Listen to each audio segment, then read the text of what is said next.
Ready start.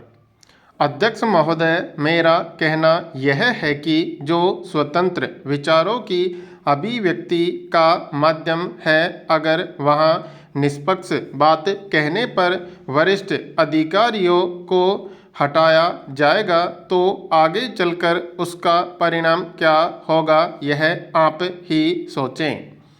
आलोचना का मुंह बंद करने के लिए एक और नई बात की गई है जो पिछले कुछ वर्षों से चली है। जो बड़े बड़े समाचार पत्र हैं, खास तौर से ऐसे समाचार पत्र जो किसी तरह से आकाशवाणी की या विभाग की आलोचना कर सकते हैं, उनके संपादकों को अपना कृपा पात्र बनाए रखने के लिए वार्ताओं के माध्यम से और वार्ताएं प्रसारित करने के लिए आमंत्रित किया जाता है। स्पॉटलाइट में भी आमंत्रित किया जाता है। अगर मैं भूल नहीं करता तो यह उत्तर सरकार का ही है कि जो सरकार ने दिया है। इसमें ऐसे व्यक्तियों की लिस्ट है कि जिनको ऐसे कार्यक्रम प्रसारित करने के लिए 100 रुपये से अधिक या 100 रुपये पारिश्रमिक दिया गया। यह जो लिस्ट है उसमें 73 ऐसे व्यक्तियों की लिस्ट है जिसमें वर्ष में किसी की 9, किसी की 7 या किसी की 10 तक वार्ताएं प्रसारित की गई हैं और ज़्यादातर ये कार्यक्रम एक विशेष विचारधारा के ही लोगों को दिए गए। मेरे कहने का अभिप्राय यह है कि रेडियो जो स्वतंत्र विचारों की अभिव्यक्ति का केंद्र था, उन लोगों के माध्यम से वह दूसरी दिशा में मोड़ा जा रहा है। जो अधिकारी किसी प्रकार से स्वतंत्र विचारों को कार्यक्रमों में प्रसारित करते हैं, उनको हटा दिया जाता है। यह आकाशवाणी के लिए शोभा की बात नहीं है। दूसरी सबसे बड़ी बात जिस पर मुझे प्रसन्नता भी हुई थी और जिसको हमारे सूचना और प्रसारण मंत्री जी ने ही अपनी देखरेख में प्रारंभ किया था, वह है युववाणी कार्यक्रम।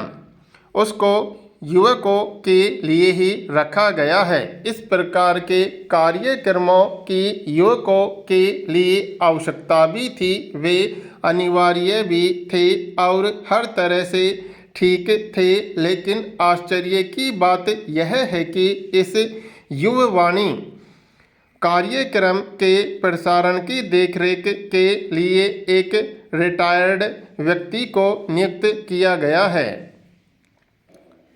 माननीय उपसभापति महोदय, मैं 1966-67 के लिए रेलवे बजट का जो इतना अच्छा प्रस्तुत हुआ है, समर्थन करते हुए बड़ी खुशी अनुभव करता हूँ। रिवाइज्ड बजट में जो आय हुई थी उसमें बहुत अधिक वृद्धि हुई है, अर्थात कुल प्रस्तावित आमदनी जो थी उसमें खर्च को काट देने के बाद 2 लाख की वृद्धि हुई है।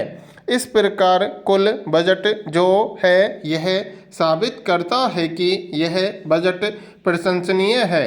मैं इसके साथ साथ इस समय यह अवश्य कह देना चाहूँगा कि गत वर्ष पाकिस्तान के युद्ध के अवसर पर हमारे कर्मचारियों ने जो कार्य किया वह सराहनीय है और वे सब धन्यवाद के पात्र हैं। परंतु मैं यह जरूर कहूँगा कि रेलवे ने वैगन और कोच बनाने में जो आत्मनिर्भरता प्राप्त की है वह भी बहुत संतोषजनक है। इसके अतिरिक्त राज्य सरकारों को मिलने वाली 12 करोड़ रुपए की रकम दी गई।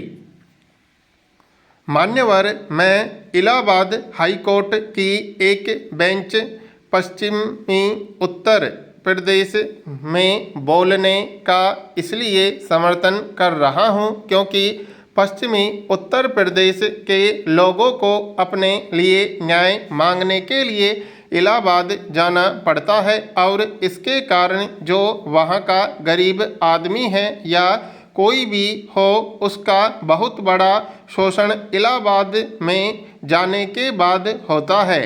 पहले तो वहाँ के वकील अपनी इतनी अधिक फीस उससे मांग लेते हैं कि वह दे नहीं पाता है और अगर वह फीस देता है तो उसके पास इतना भी पैसा नहीं बचता कि वह अपनी जेब खर्च निकाल सके। वहाँ पर ठहरने के लिए और रिक्शा आदि के लिए उसके पास पैसा बाकी नहीं बचता।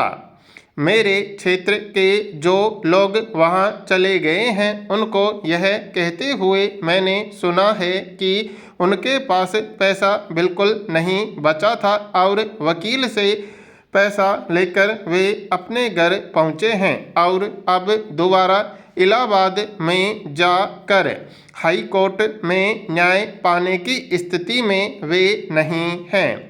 यह हालत पश्चिमी उत्तर प्रदेश के लोगों की इलाहाबाद में जाकर होती है। इसलिए मैं मंत्री जी से यह प्रार्थना करता हूं कि वे जो यह कह कर टाल रहे हैं कि हम पूछकर जवाब देंगे, इस तरह की बात वे न करें। इससे वहाँ के लोगों को शीघ्र न्याय नहीं मिलेगा। उत्तर प्रदेश सरकार से खुली बात यह कही गई है। यह केंद्र सरकार का मामला है और जितनी जल्दी वह इसके बारे में फैसला कर देगी उसे हम मानने को तैयार हैं।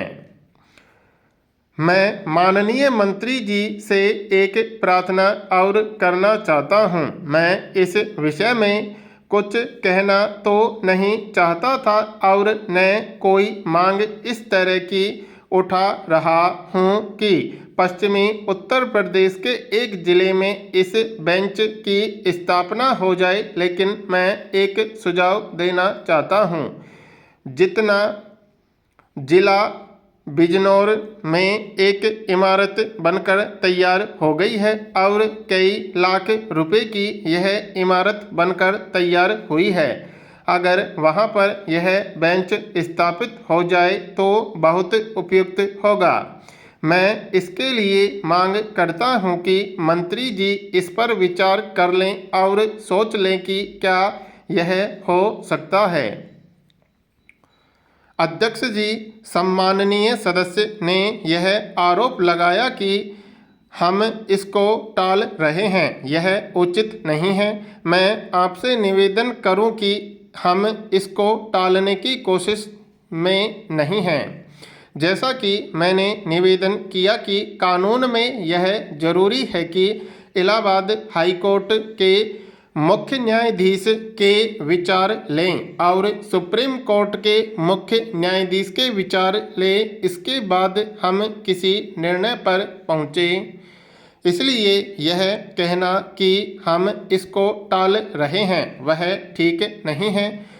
जहाँ तक उन्होंने पूर्वी जिलों की बात कही कि वहाँ असंतोष चल रहा है, अदालतें बंद हैं, इसका मुद्दा खेद है और मैं इस सदन में आपके माध्यम से वकीलों से अपील करता हूं वे अदालतों का बहिष्कार न करें।